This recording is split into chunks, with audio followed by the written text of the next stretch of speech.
কি বলে ওই জন্য কালীও বিশ্বাস করে না, ও মনসারও বিশ্বাস করে না। না মামা যেগুলো কথা বললে, এবারে আমি একটা বলছি, মামা কোনো ভগবানের বিশ্বাস করে না, কিন্তু ভগবান ওনার মধ্যে আছে, তার মানে ওনার জ্ঞান ভরা হয়েছে সব ভগবানের নামে।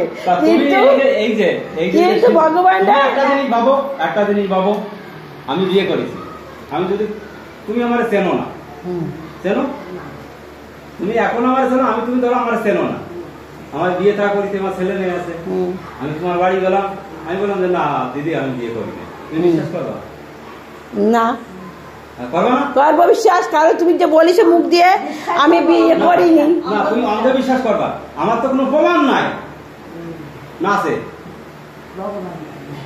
না আমি বিয়ে করেছি আমার কোনো প্রমাণ আছে, ওই জন্যই আজকে একটা মেয়ে তার যখন বিয়ের সূত্রে তার একটা ছাপ লাগে। হ্যাঁ এইটাই তো কথা, ছেলেদের কেন নাই?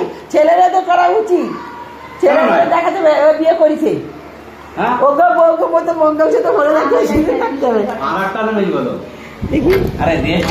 কাগজ দেখো তারপরে আমি মুখে তো তুমি আর এই যে দাদা তুমি ওই যে তিলক মাটি নাও, হ্যাঁ ওটা কি করে বলো শুনি? ছেলেদের প্রতি ভগবানের কৃষ্ণ। তিলক মাটি কি কোথার থেকে এসছে? কৃষ্ণর গু না তো, ওটা তো হনুমানের গু। হনুমানের গু, হনুমানের পায়খানা। তাই?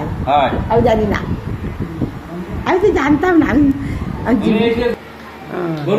সব জায়গায় বিস্তার থাকে, তখন হনুমান এই করে করে 12 বছর পায়খানা করে না। 12 বছর? হ্যাঁ 12 বছর পায়খানা না করার ভেতর দিয়ে জ্বালা শুরু হয়েছে, বেরোয় যাচ্ছে। হ্যাঁ তাহলে ও তো বেরোয় নেই, এবার সেটা মানে গ্যাস হয়ে ফর্ম করে মরার কায়দা। রামচন্দ্রের কাছে খবর গেছে, রামচন্দ্র এসছে, বলে এত বছর পায়খানা করেছে, কারো তুমি পায়খানা করো না, কারো বলেছেন আপনি যে আমি সংগঠিত, আমি আমার গাড়ি ভাড়া দিবি, আমি সরে যাবো। হনুমান পায়খানা করতেছে এই পাহাড়ে এক পা দিয়ে, এই পাহাড়ে এক পা দিয়ে পায়খানা করেছে, আর সেই পায়খানা চন্দন মাটি আলো মল পাহাড়ের মাটি, এটা হনুমানের পায়খানা। আমি কত গুছাই বলেছি, সেই গুছাই কয় তুমি কি বলো? হ্যাঁ সেই গুছাই বলে না আমি মানলাম না, আমি বলি তোমার গুরুদেবের কাছে ফিরে দেবো।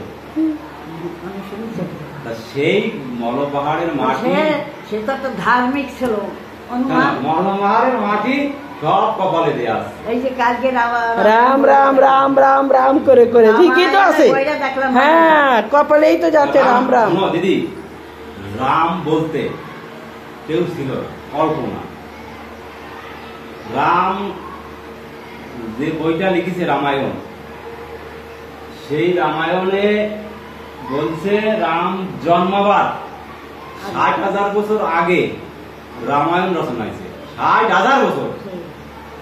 এবং 60,000 বছর আগে যে রামায়ণ রচনা হয়েছে, তারই যে রচনা করেছে তার নাম বাল্মীকি মুনি। সে আগে কি ছিল? বাল্মীকির আগে জানো?